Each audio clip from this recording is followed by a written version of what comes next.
We've lived for decades with a diminishment of our faith in the public square. You couldn't put the prayers in schools or the Ten Commandments on the walls or nativity scenes in the public square, and those things have been reversed.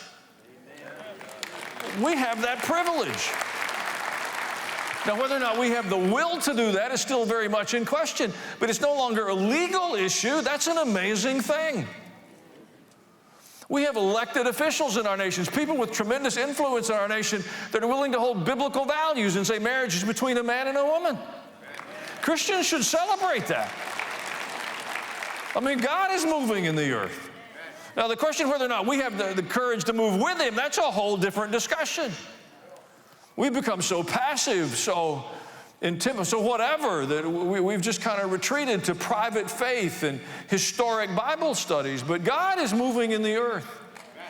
And I'm determined to move with Him. There's some other things you'll see when God begins to move. There'll be discontinuity. The future won't look like the past. There'll be like a break. There's an interruption. You know, we'll accept that kind of discontinuity with technological advancement. You know, the cell phone has changed how we communicate. We used to be tethered by wires.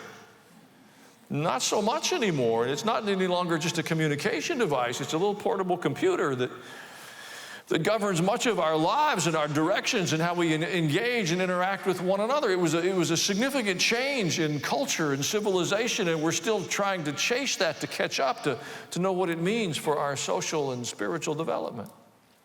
Well, in the same way, when God's moving, there's a discontinuity. And I think one of the failures we have as religious people is we think God will move like He did. That He's going to take us back to some better period, some quieter, more peaceful time, before electricity or before cell phones or before something. Well, there's no righteous point in history.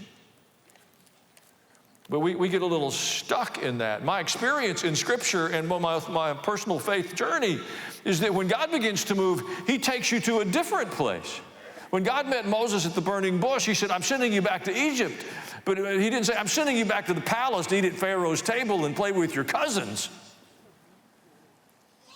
In fact, Moses said, no, really, I'm good. I'm a goat herder and I'm happy. And God said, no, I need you to go back, but this time I need you to go find Pharaoh, you know, the one you grew up with. I need you to go find him and tell him to let the slaves go. And you're going to need some help.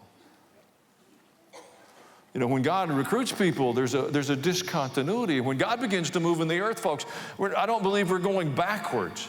Some of us lament a season that we knew, maybe when Billy Graham filled stadiums with people and George Beverly Shea sang, and your friends that came with you will wait while you respond to the invitation.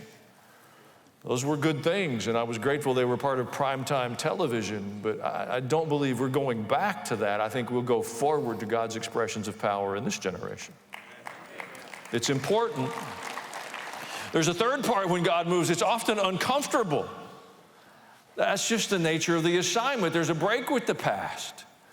Moses was very uncomfortable with the assignment. I don't want to do that, he said. And God said, no, I need you to do that. But I don't want to do that. And I mean, the back and forth until God got mad at Moses.